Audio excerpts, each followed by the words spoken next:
Hi friends, and welcome to this video. I'm going to be talking about the 7 things that I think that you can do to cope as a single parent. But a huge disclaimer, I do not mean a single mum or a single parent. This is not advice for like your mental health or well-being, for like a breakup. This is not advice for financial help either. I am talking from the perspective of solo parenting. So when you potentially have 2 parents, one of them is very busy working, or perhaps they're in the army, so you're solo parenting. Or for me personally, my husband is off on a work trip abroad and he does a few of these a year. So basically I've accumulated over the couple of years some skills to basically help me figure out how I can be with my child the most effectively. So these are the 7 things that I think will help you cope. But quickly, I am Alina Ghost and I do plenty of mum content across social media platforms. I'm on Instagram, TikTok, you know, that kind of stuff, but mostly I am on YouTube. I love doing YouTube shorts, mostly just for the fun of it, and then I do vlogs like this, mum hacks, clean with me's and stuff like that. So if you like to see more, please do subscribe to the channel. I'd love to have you with us. And without further ado, let's get into the 7 things that you can do to cope as solo parenting. So the first thing that you can do is actually prepare before your other half goes away. So for me, when he goes abroad, I'd like to organize myself before he actually goes. So that could be meal prep and understanding what I'm going to cook throughout the week, because then I can book a Tesco or grocery shop basically that can come to the door and give me all the groceries I need. I actually spoke to some friends the other day, mum friends, who were saying that grocery shopping with kids can also be really stressful. So this is a great way to like plan ahead and also just alleviate that stress with the kids too, because you don't need to go physically to the shops to actually buy some groceries to eat. Other things to organize and prepare could be things like, what are you going to do during this time? Like plan little activities or events, especially if they're not currently going to preschool. I'm really lucky, my son goes to preschool 2.5 days a week and then 2 days with nanny and granddad as well. So basically I can plan around that time because I am a working mum too, so I have to work during those hours and I have to do that effectively, but we'll talk about that in a second. But basically around the times that he is at home, I still want to do something fun with him, whether it's going to the park, going to like the cafe shop, or like figuring like an activity that you guys can do together so that you are enjoying your time together is also really important, especially if you have to pre-book if you're going to like a museum and stuff like that.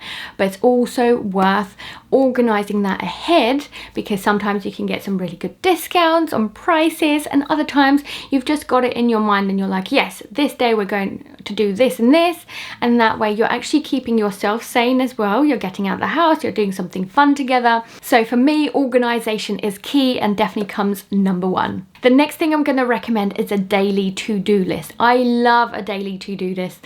I basically did a video for mums who want to be productive, especially working mums, so do go and check that out. But basically to-do lists are fantastic, and I love to do this every single night because then I know what I need to do the next day. And you can have like few things that are like must do and then a few things that are nice to do. So the list isn't extensive, so it's not too big that you think, oh, I'm overwhelmed, I'm doing too much. And at the same time, you're doing the must-dos that you have to do that day. So for example, for me, it's like, what kind of projects do I have deadlines for? Do I need to finish any work during those days, especially during the weekdays? And basically other things, it's like nice to do stuff as well. So if I get all of those done, it's a super duper productive days. But on a minimum, I like to do like tick off at least a few things a day, and a to-do list really keeps me like focused and laser-eyed on the things that I need to do that day.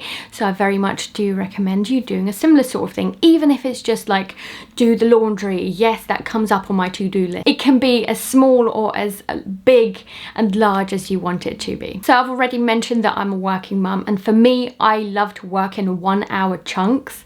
I like to complete like something, knowing I need to do something within that 1 hour.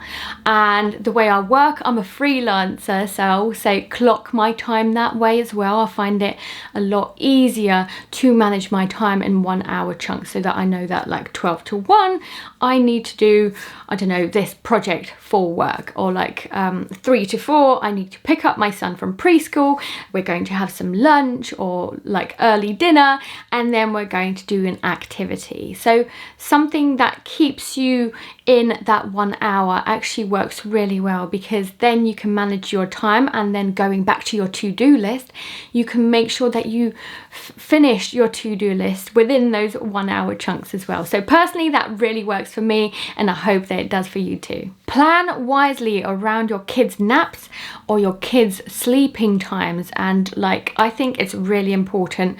Don't be a workaholic like me and work during the nights as well.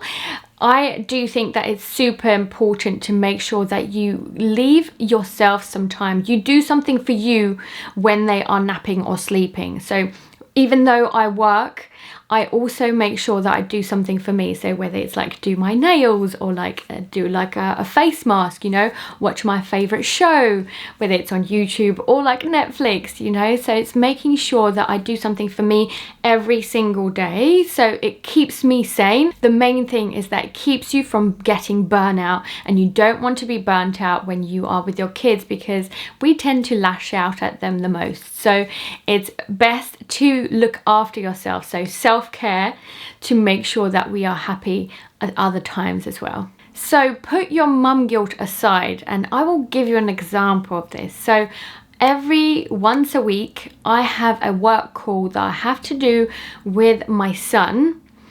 And even though my husband is around, he is working from the London office, so he's not actually at home to like double team him, which we like done in the past, you know. So I am basically solo parenting and working at the same time, and I tend to do two things. I give him snacks and food, and then I give him his iPad. So mum guilt always like nibbles at my feet, and it's just like, should you be letting him like go on his own and just watch his iPad?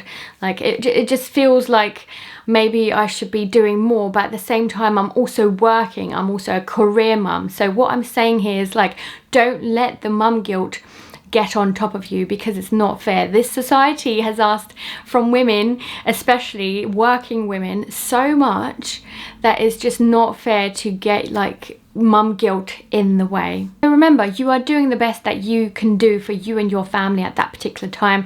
Like, I am a career lady, so I know that this is something that I need to do. And remember that it's not always forever.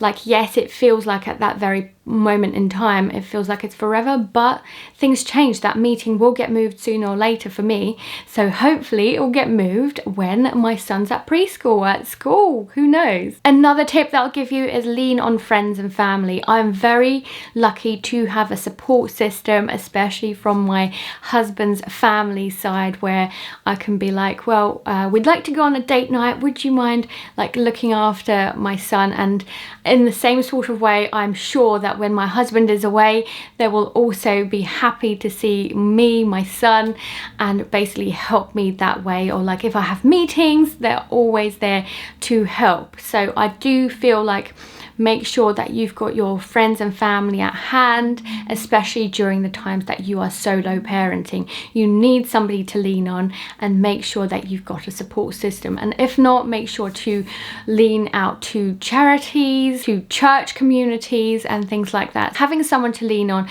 is really important, even if it's just to like a vent at the end of the day when you've had a hard one. Last but not least, I think that you should be setting some ground rules. Like kids, I think that adults need ground rules too. I need some ground rules. So to give you an example, I must have my 8 hours of sleep, or I'll wake up tired, grouchy, and it's just not fair on the kids as well, because like my mood is affecting like how I react to my child as well. So I definitely do think that you need to set some rules. So whether it's like going to bed at a decent time, or another example would be alcohol. So I find I am demotivated after alcohol, like not only for kids as well, but work too. So I'm less productive, and I'm like, even just a glass or two just makes me like really blasé about stuff and not want to like participate in anything. So like I don't want to like play and things. So yeah, maybe it's not about like cutting out alcohol completely, but like having alcohol at like a very late time, like when your kids are asleep. It could be one of those self-care things. So yeah, have a think about some ground rules, because I think that's super duper important, because like especially things that can affect your mood and affect the way you are behaving with and around your kids really makes a difference. So guys, thank you so much for watching this video. I really hope that these 7 things help you cope with single parenting, and I really do wish you all the best of luck. Thanks so much for watching, and I'll catch you guys at our next video. Bye.